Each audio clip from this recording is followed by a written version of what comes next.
Por favor, nos ajude deixando seu gostei no vídeo.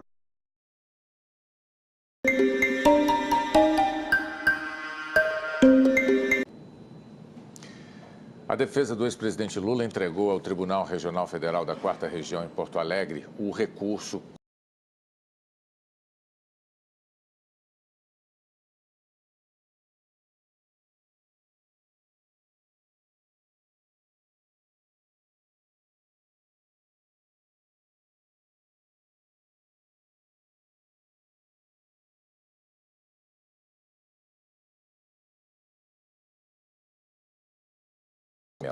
desta vez ao TRF4. Os advogados afirmam que Sérgio Moro jamais teve a intenção de apurar a realidade dos fatos e que, no interrogatório, fez perguntas que não tinham relação com o processo. A defesa pede também a nulidade da sentença e que o TRF4 reconheça a inocência de Lula.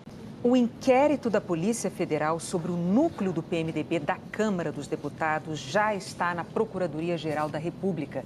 A investigação apresenta detalhes da atuação do grupo, que é tratado como uma organização criminosa, e informações da delação premiada do doleiro Lúcio Funaro. A investigação da Polícia Federal ganha ainda mais importância nesse momento, porque a Procuradoria-Geral da República prepara uma nova denúncia contra o presidente Michel Temer.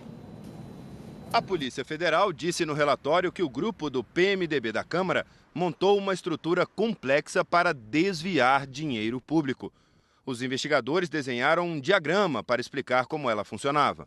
A Polícia Federal afirma que as figuras centrais do esquema são o presidente Michel Temer e o ex-presidente da Câmara, Eduardo Cunha. Os investigadores dizem que, enquanto Eduardo Cunha fazia parte obscura das tratativas espúrias, negociatas, ameaças e chantagem política, o presidente Michel Temer, como liderança dentro do PMDB, tinha a função de conferir oficialidade aos atos que viabilizam as tratativas acertadas por Eduardo Cunha e os demais participantes, dando aparente legalidade e legitimidade em atos que interessam ao grupo. No entorno estariam os chamados prepostos de Temer, os ministros Eliseu Padilha e Moreira Franco, além dos ex-ministros Gedel Vieira Lima e Henrique Eduardo Alves. De acordo com a PF, eles são utilizados por Temer para executar ações sob seu controle e gerenciamento. Por fim, no que a polícia define como segundo escalão, estão o vice-governador de Minas Gerais e ex-ministro da Agricultura, Antônio Andrade, os ex-assessores de Temer na presidência da República, Rodrigo Rocha Loures, Tadeu Filipelli, Sandro Mabel e José Yunes, além do ex-vice-presidente da Caixa Econômica Federal, Fábio Cleto. Em destaque como operador financeiro do esquema, a Polícia Federal coloca Lúcio Funaro. Os investigadores afirmam que estes integrantes do esquema atuam como longa-manos, executores de ordens dos integrantes que compõem o núcleo político gerencial, orbitando e executando as decisões tomadas pelo primeiro escalão. A polícia destaca que vários integrantes do grupo são amigos de longa data e subordinados há diversos anos do presidente Michel Temer, sendo o presidente justamente o ponto comum entre essas pessoas. Os investigadores ligam o nome de Temer a um montante que chega a 31 milhões e meio de reais. 30 milhões da Odebrecht, 1 milhão do grupo JF e aqueles 500 mil reais da mala entregue ao ex-assessor Rodrigo Rocha Loures numa pizzaria em São Paulo durante a ação controlada da PF. A Polícia Federal também cita repasses feitos a pedido de Michel Temer, como 5 milhões e 400 mil reais para a campanha de Gabriel Chalita à Prefeitura de São Paulo. O relatório afirma que os integrantes do grupo cometeram crimes como receber propinas para direcionar concessões de aeroportos, liberar operações de crédito na Caixa Econômica Federal, conseguir atos administrativos no Ministério da Agricultura e incluir emendas em medidas provisórias. Em resumo, o grupo teria cometido diversas vezes os crimes de corrupção ativa e passiva, lavagem de dinheiro, fraudes em licitações e evasão de divisas, entre outros. O relatório da Polícia Federal também traz depoimentos do doleiro Lúcio Funaro, operador financeiro do grupo. Ao explicar a atuação do grupo, ele relata benefícios ao presidente Michel Temer. Segundo Funaro, Temer solicitou dinheiro para campanhas, incluindo a dele próprio, vindo de comissões pagas por operações ligadas ao Fundo de Investimentos de FGTS. O delator também diz que o presidente atuou para defender os interesses de grupos privados aliados durante a tramitação da chamada medida provisória dos portos. E conta ter sido informado pelo ex-presidente da Câmara, Eduardo Cunha, de que o presidente Michel Temer sabia das propinas pagas envolvendo contratos de plataformas da Petrobras. Lúcio Funaro diz também que já encontrou pessoalmente com Temer em 3 oportunidades. Uma na base aérea em São Paulo, onde também estava o ex-presidente da Câmara, Eduardo Cunha. Outra em 2012, durante um comício para as eleições municipais de Uberaba, em Minas Gerais. Este encontro, diz Funaro, inclui o Cunha e o executivo da JF, Ricardo Saldi. E o último encontro teria sido em São Paulo, numa reunião de apoio à candidatura de Gabriel Chalita à prefeitura. O doleiro Lúcio Funaro também fala sobre o pacto de silêncio que fez com o empresário Joesley Batista. O compromisso era não fazer delação premiada em troca de dinheiro, que seria usado para amparar a família dele caso fosse preso. Funaro conta que dias depois de ser alvo de uma operação de busca da Polícia Federal em dezembro de 2015, foi chamado à casa de Joesley. E o empresário ofereceu a ele um contrato de 100 milhões de reais. Funaro aceitou e disse que só resolveu procurar o Ministério Público e se tornar um delator quando teve certeza de que Joesley tinha quebrado esse pacto de silêncio entre eles. Funaro fala que no dia em que ofereceu o dinheiro, Joesley dizia para ele: "Vamos tocando juntos, vamos amarrar as pontas", e que ele entendeu que deveriam combinar versões. Segundo o depoimento, o estado de ânimo de Funaro era constantemente monitorado por Joesley e por integrantes do governo Temer, como Gedel Vieira Lima e Eliseu Padilha. Funaro conta que enviava mensagens a Joesley para que ele ficasse seguro de que ele não delataria o grupo. Um desses recados foi enviado a Joesley dentro de uma caneta. Tudo para tranquilizar Joesley e o advogado do grupo quanto ao compromisso firmado com ele. Funaro também disse no depoimento que, caso os pagamentos acertados fossem suspensos, ele ia estourar Joesley, que o ânimo em delatar também aumentaria significativamente. Contudo, a opção de delação incriminaria não somente Joesley, mas também uma série de pessoas, entre elas Gedel Vieira Lima, Eduardo Cunha e Michel Temer. Nessa época, os advogados de Funaro, que segundo ele eram ligados a integrantes do grupo do PMDB, como o ministro Eliseu Padilha, prometiam que ele iria ser solto logo. Mas um dia, depois de uma audiência em que Funaro não conseguiu a liberdade, ele disse ao advogado: "Fala pro teu chefe, pro Padilha, que eu vou arrebentar com todo mundo."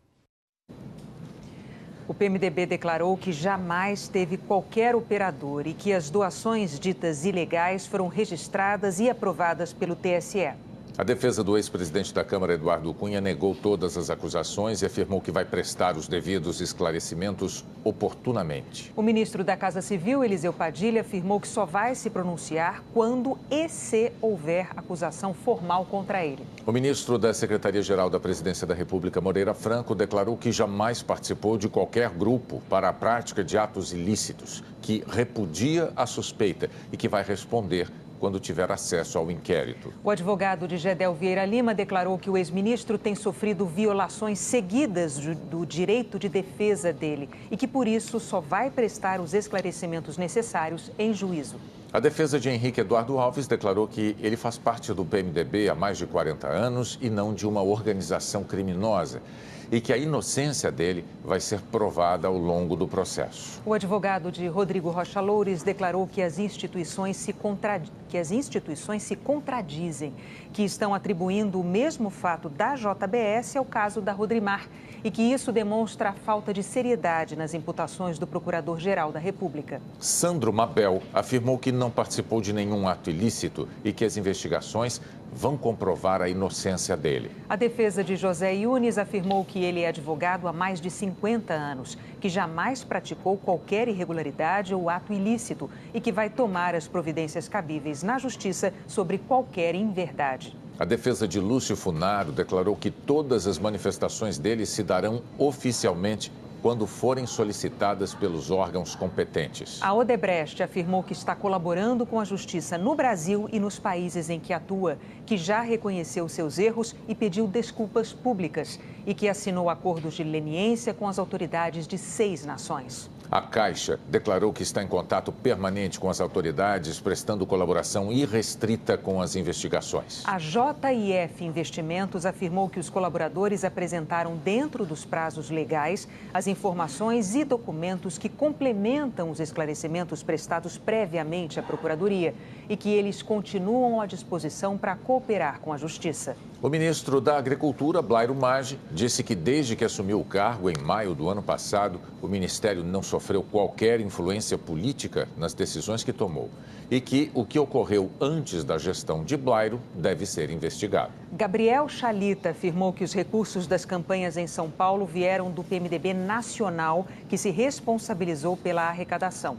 Ele também declarou que deixou o partido há 2 anos e que nunca teve relação com Lúcio Funaro. O vice-governador de Minas, Antônio Andrade, afirmou que os fatos são absolutamente falsos e que isso vai ser demonstrado efetivamente no âmbito do inquérito. Nós não conseguimos contato com as defesas de Tadeu Filipelli, Fábio Cleto e Joesley Batista. O financeiro do esquema, a Polícia Federal coloca Lúcio Funaro. Os investigadores afirmam que estes integrantes do esquema atuam como longa-manos, executores de ordens dos integrantes que compõem o núcleo político gerencial, orbitando e executando as decisões tomadas pelo primeiro escalão. A polícia destaca que vários integrantes do grupo são amigos de longa data e subordinados há diversos anos do presidente Michel Temer, sendo o presidente justamente o ponto comum entre essas pessoas. Os investigadores ligam o nome de Temer a um montante que chega a 31,5 milhões de reais. 30 milhões da Odebrecht, 1 milhão do grupo JIF e aqueles 500 mil reais da mala entregue ao ex-assessor Rodrigo Rocha Loures numa pizzaria em São Paulo durante a ação controlada da PF. A Polícia Federal também cita repasses feitos a pedido de Michel Temer, como 5 milhões e 400 mil reais para a campanha de Gabriel Chalita à Prefeitura de São Paulo. O relatório afirma que os integrantes do grupo cometeram crimes como receber propinas para direcionar concessões de aeroportos, liberar operações de crédito na Caixa Econômica Federal, conseguir atos administrativos no Ministério da Agricultura e incluir emendas em medidas provisórias. Em resumo, o grupo teria cometido diversas vezes os crimes de corrupção ativa e passiva, lavagem de dinheiro, fraudes em licitações e evasão de divisas, entre outros. O relatório da Polícia Federal também traz depoimentos do doleiro Lúcio Funaro, operador financeiro do grupo. Ao explicar a atuação do grupo, ele relata benefícios ao presidente Michel Temer. Segundo Funaro, Temer solicitou dinheiro para campanhas, incluindo a dele próprio, vindo de comissões pagas por operações ligadas ao Fundo de Investimentos de FGTS. O delator também diz que o presidente atuou para defender os interesses de grupos privados aliados durante a tramitação da chamada Medida Provisória dos Portos.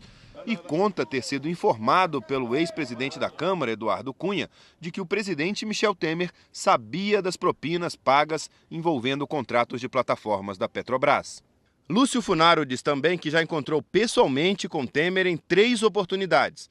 Uma na base aérea em São Paulo, onde também estava o ex-presidente da Câmara, Eduardo Cunha.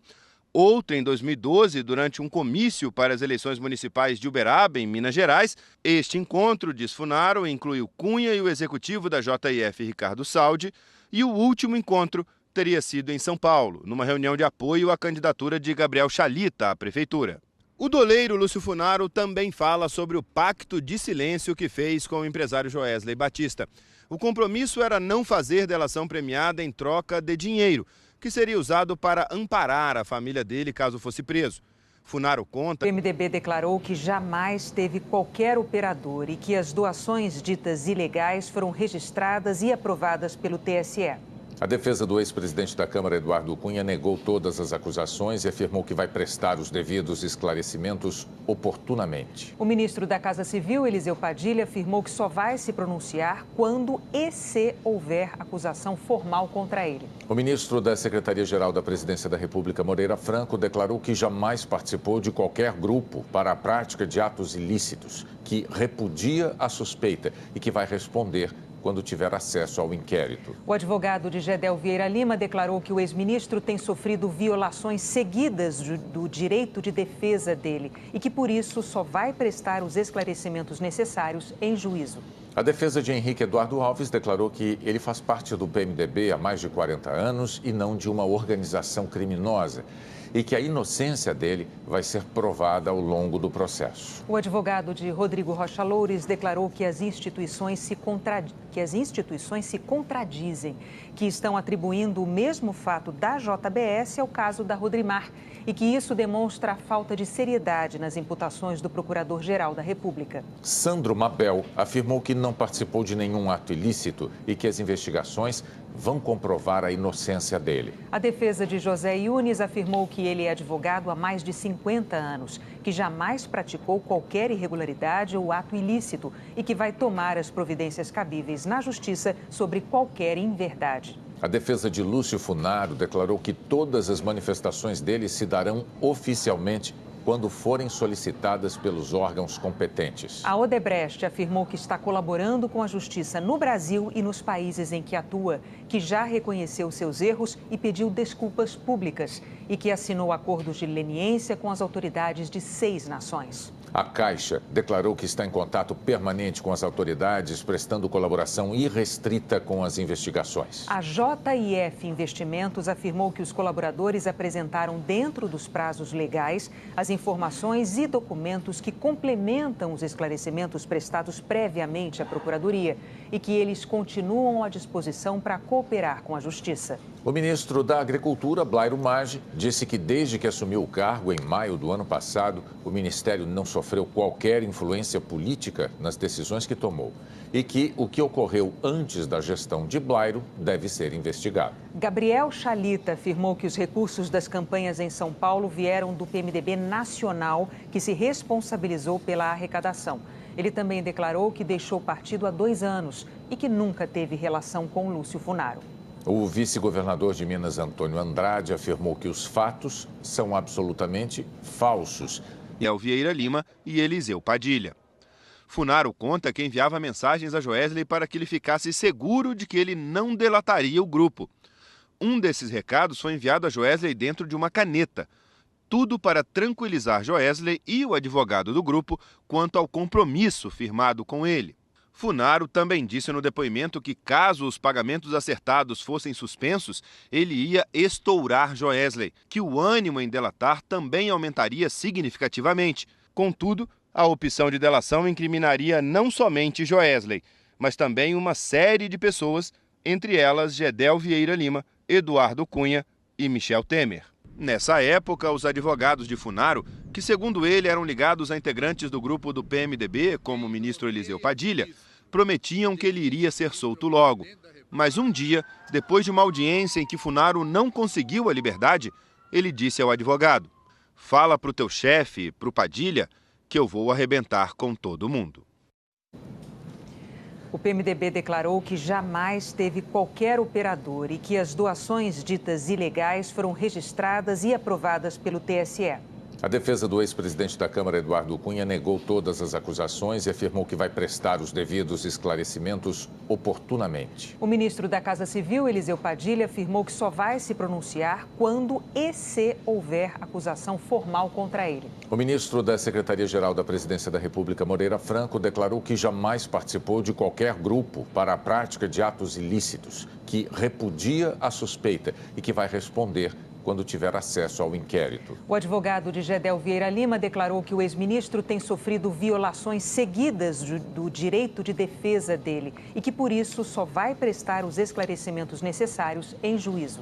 A defesa de Henrique Eduardo Alves declarou que ele faz parte do PMDB há mais de 40 anos e não de uma organização criminosa, e que a inocência dele vai ser provada ao longo do processo. O advogado de Rodrigo Rocha Loures declarou que as instituições se contradizem, que estão atribuindo o mesmo fato da JBS ao caso da Rodrimar e que isso demonstra a falta de seriedade nas imputações do Procurador-Geral da República. Sandro Mabel afirmou que não participou de nenhum ato ilícito e que as investigações vão comprovar a inocência dele. A defesa de José Yunes afirmou que ele é advogado há mais de 50 anos, que jamais praticou qualquer irregularidade ou ato ilícito e que vai tomar as providências cabíveis na justiça sobre qualquer inverdade. A defesa de Lúcio Funaro declarou que todas as manifestações dele se darão oficialmente quando forem solicitadas pelos órgãos competentes. A Odebrecht afirmou que está colaborando com a justiça no Brasil e nos países em que atua, que já reconheceu seus erros e